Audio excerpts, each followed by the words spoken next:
เนอะมินิเกมโซแบดวอร์โอ้เยี่ยแม่งโคตรเกย์นะโปรดจินเพิ่มดิเฮ้ยมึงออกไปคนจะเล่นกูเท่เห็นไหมกูเท่กูจะไปเล่นเซิร์ฟแบดวอร์โอ้ my god เด่นเชื่ออะไรว่าติ๊งต๊อกอ่ะแล้วมันหนักสูพ่อมึงอ๋อจะออกปานี่มันเท่โอ้ย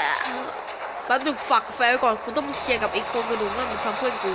เซิร์ฟแบดวอร์สินะ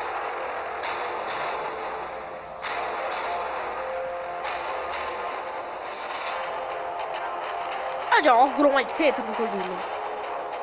อีกูโปได้สติ๊กเว้ยจะลงคิโตะอีกเหี้ยตักทีมสีฟ้า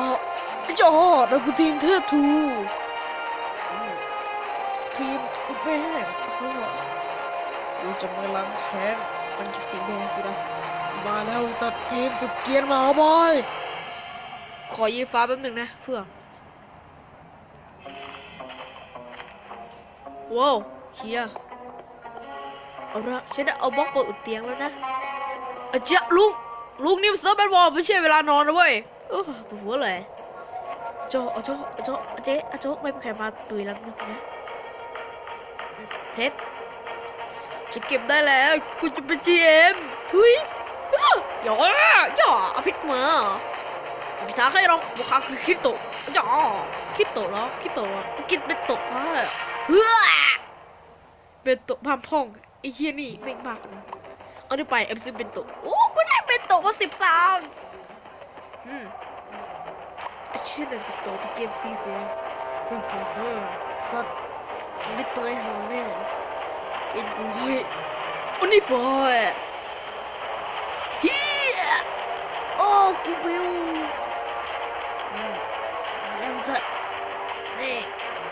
ปวดเกิดโอ้ยช่างแม่โอเคสุดแค่ที่จะบอกย่อเฮ้ยก็ที่มันกากจริงๆนะเพื่อนใช่แล้วมันกากมากยีฟ้าแบบไอ้เชี่ยนี่ออกจากเกมไม่รู้สาเหตุใดเพราะแม่งบักตีพร้อมแล้วมันอยู่ตรงนั้นอ่ะเหลือ2 คนด้วยโอเคมันจะการมันเฮ้ยฉันคือนิโตสิเวลจัดใจเหรอฟังไม่ได้เฮ้ยกูคือจามนุ่มเดอะจีไหมครับกูจะตายแล้วเฮ้ยคุยสิเกตุกมาแล้วตายไอ้ช็อตเอาละไปไหมกูไปแล้วกูจะไปไหนให้เสียงภาคเลยกูเอง